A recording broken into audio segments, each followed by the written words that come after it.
looks like we're getting very close on the shutdown. If you hold cryptocurrency, 3 big liquidity events are lining up. This affects you and will affect crypto. Number 1, the government shutdown for the US appears to be ending after the United States Senate votes yes. On this vote, the yeas are 60 and the nays are 40. 3/5 of the Senate duly chosen and sworn, having voted in the affirmative. The motion upon reconsideration is agreed to. So the Senate has voted to reopen. This now goes to the House, and then of course has to be approved by the president. And it looks like we're getting close to the shutdown ending. And according to Polymarket, this is likely to happen this week. Polymarket odds show 89% chance US government shutdown ends later this week.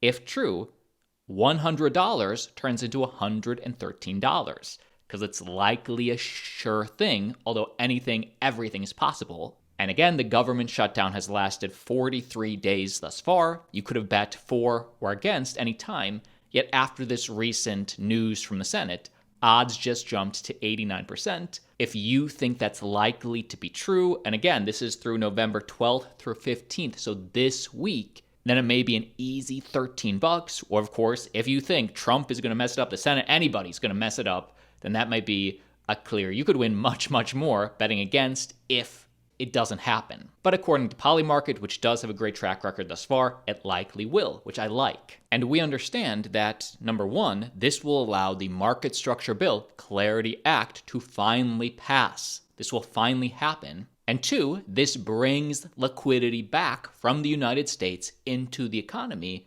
And we understand that Bitcoin is the asset most affected by liquidity, whether it's United States, whether it's global. When liquidity gets flushed out, Bitcoin crashes the most, crypto crashes. Yet, when liquidity gets pumped back in, crypto is affected the most. You need liquidity and you need leverage in the system. And it's actually really positive that the leverage flush out already happened. We already understand, look at how much liquidations were flushed out. I mean, crypto had a huge deleveraging event on October 10th, and that was the biggest liquidation event in 5 years for crypto. AKA, crypto didn't crash because the fundamentals got worse. It was a forced liquidity flush out. October's sell-off wasn't the end of the cycle.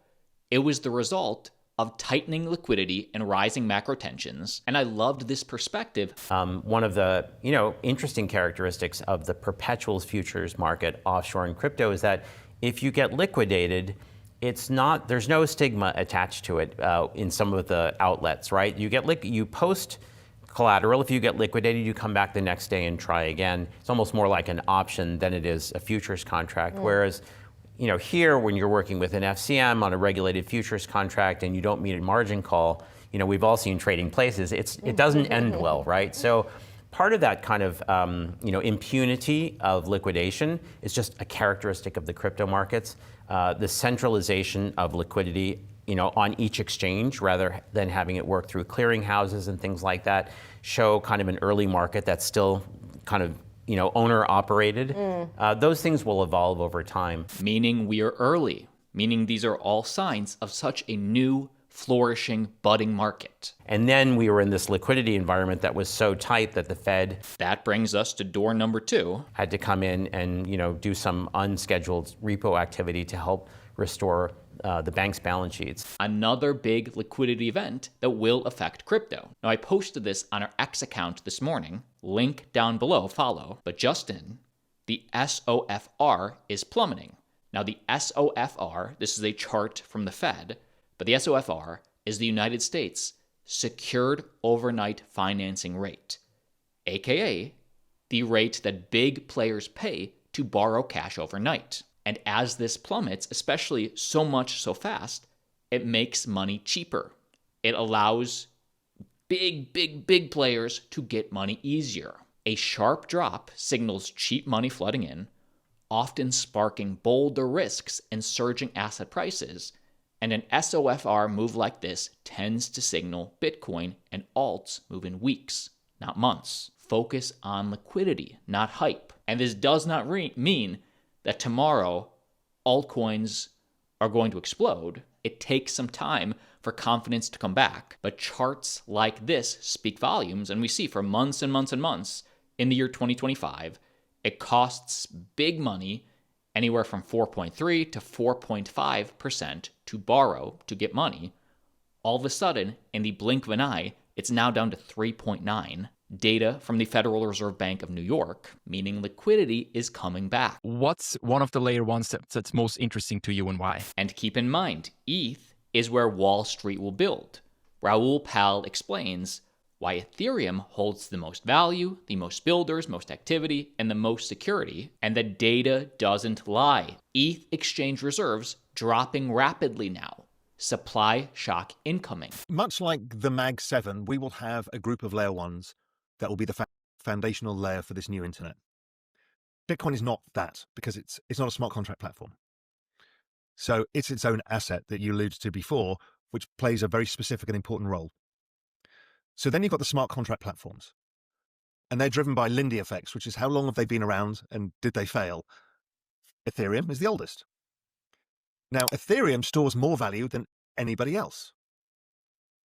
It has more active users than anybody else because so much is built on Ethereum. The Ethereum ecosystem is gigantic. Also, because it's been around so long and there's so many validators of the network, it is the most secure. And therefore, things with the highest value will tend to gravitate towards Ethereum. That's why NFTs have mainly remained on Ethereum. Why? Because NFTs have been the most valuable single pieces of block space ever created, and they will continue to be so. Like the single piece, most expensive piece of canvas, cotton ever created will be the Salvador Mundi painting by Leonardo da Vinci. Right? So, or the most expensive real estate, and whether it's Central Park in Manhattan or whatever it is, right? So that's Ethereum's role.